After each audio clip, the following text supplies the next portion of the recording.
people back here as possible. We're gonna have you guys squeeze in. Get everybody in. Alrighty, folks, let's go ahead and get really close with our neighbors. That way we have the opportunity to get as many people in as possible. So if you find open space, please squeeze in. Alright, we're gonna have you No, they got fish in there. They're keeping the Alrighty, fish guys. cold. I apologize about this little megaphone. It's a little squeaky, but I do want to welcome you guys to this inside look presentation back here in our medical pool. Now, Orkid Encounter here is a series about 5 different pools, and this is one of our fourth pools. This is our medical pool. So, we've got 1 million gallons total volume. In this pool, although it's a little bit smaller, it is one of the most important pools that we have here at Orkid Encounter, because it actually has a false bottom floor on the bottom.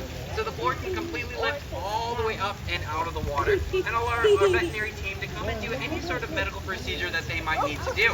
Now, all of our training here at SeaWorld is done with positive reinforcement, which means that when the whales do something correctly, they get something that they find reinforcing. Could be fish, could be ice, could be jello, could be lots of fun things that the whales enjoy. And all of our training is always done voluntarily, meaning the whales always have the option to participate in any type of session. So when we do all of these husbandry or medical procedures in this pool, the whales always have the option to say yes or no. And believe it or not, the whales always choose to participate, or most of the time choose to participate in these fun sessions, because this pool is so reinforcing and fun for them. And this is a great inside look into how we make this pool really reinforcing for them. So you can see that we have lots of fun secondary enrichment for the whales scattered all around the pool to play with. So we have fun little snowballs over here. This is a whole bunch of shaved ice that we can make snowballs that the whales really enjoy. We have these giant ice cube blocks that we freeze that the whales really also like to munch on and play with. We actually give the whales a lot of jello, so we made this fun little inside look thing. And believe it or not, all of this is just sugarless, flavorless jello that the whales really like. So that's one of the things that we can give them that they find reinforcing. And then obviously we have fish.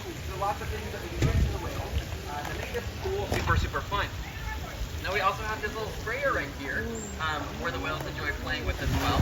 So we have fountains all around the environment as well that the whales also like playing in. So there's lots of fun things that we can do in this pool and play with the whales in lots of fun ways. Now you can see over there we have a pool, or a toy in the pool. We call this an environmental enrichment device. And so Shouka is going over there right now and she's picking it up and she's going to swim it all the way back and give it back to Sam. So the whales are really good at picking up after themselves and picking up their toys when they're done playing. You can see Shouka's going to bring that little thimble, we call that the thimble, into the pool. Now this is a fun toy, and all of our toys are actually called environmental enrichment devices, or EEDs for short. So there's lots of toys that we can throw into the environment for the whales to play and to have a good time. So this is a really fun example of that, and they like to do lots of different things with them, and lots of different types of toys. So over on the left, this is Makani. He's going to be turning 12 years old on Valentine's Day. So if you folks are local to San Diego, we definitely invite you to come on back and hang out with us on Valentine's Day, February 14th, to help celebrate his 12th birthday. And then Shouka's birthday is actually later in February, so you guys will have to come back for that as well and help us celebrate Shouka's 32nd birthday. So lots of fun things coming up in February.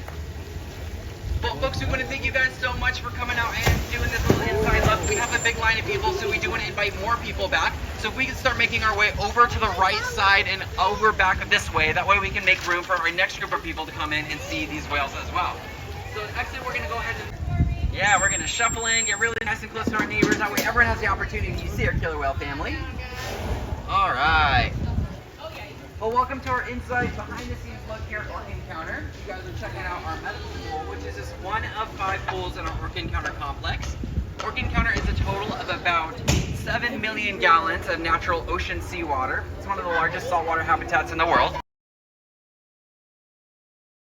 Now, Orkid is a female killer whale, and she's also hanging out with both Corky and Ikaika. Now, they're hanging out on one of our other pools. All of our pools are connected by underwater channels and underwater doorways. Corky and I are coming through this channel right over here. So we have Orkid, Ikaika is in the middle, and then Corky is right here. Now all of these whales have unique personalities with different likes and dislikes, and they are all very, very special and individual. Corky right here is our oldest killer whale here at SeaWorld San Diego. She actually just celebrated her 60th birthday. So she is truly incredible. She's a legend and just has one of the sweetest personalities. Now her best friend Ikaika, who is in the middle, is our largest killer whale here at SeaWorld San Diego, and he is over 10,000 pounds. Now, even though he's over 10,000 pounds, he has a heart of gold and is one of our sweetest killer whales here. Truly a very sweet guy. Now, over all the way on the right, that is again Orkid. Orkid is another one of our females, and she is one of our smartest killer whales, knowing over 300 behaviors. Now, the really cool thing about Orkid is she has actually learned to combine multiple different behaviors to create one brand new one. So it is really interesting and really cool because she can take, you can ask her to wiggle her pecs, jump out of the water, make a vocalization, and do it upside down. And she can take all 4 of those different behaviors and then do all of them together. So it is really, really impressive. It just shows how incredible these killer whales really are. Now you can hear some of those vocalizations that Corky is making. Those are coming from her blowhole. All the killer whales make their vocalizations from the top of their head on their blowhole. They do not have vocal cords like you and I. So you'll hear some of those clicks and whistles and squeaks coming from their blowhole. Now we have lots of fun secondary reinforcers and fun other things that the whales are getting. A lot of people see us give them over about 200 pounds of fish every single day. That's their primary reinforcers. They get a lot of fish, but they also get other things that they like as well. You can see that the whales are getting some ice. So over on the side, we have some frozen water with some food coloring in it. The whales really enjoy those big ice sculptures. We have some jello that we can give them. We like to freeze the water in different shapes and stuff, so it makes it really fun for the whales. And they really like the ice. It's a really fun thing for them. They do not have taste buds like you and I, so we kind of think that's a fun texture thing for the whales. And that's also, when we give them the sugar-free jello, they really like that as well. So lots of fun ideas for enrichment and lots of things that we can give to them to make it fun and keep their day a little bit different. And also have lots of things and tools that we can use to reinforce the whales. Here at SeaWorld, we do use positive reinforcement, which means when the whales do something correct, they're going to get something that they find reinforcing. Obviously, fish is the most reinforcing primary thing that we can give them. But again, like we said, there's lots of other things that the whales really enjoy and find reinforcing as well. So you guys are hanging out in this medical pool with us and checking out these whales while they're hanging out. This is a really fun, just playtime relationship session with the whales.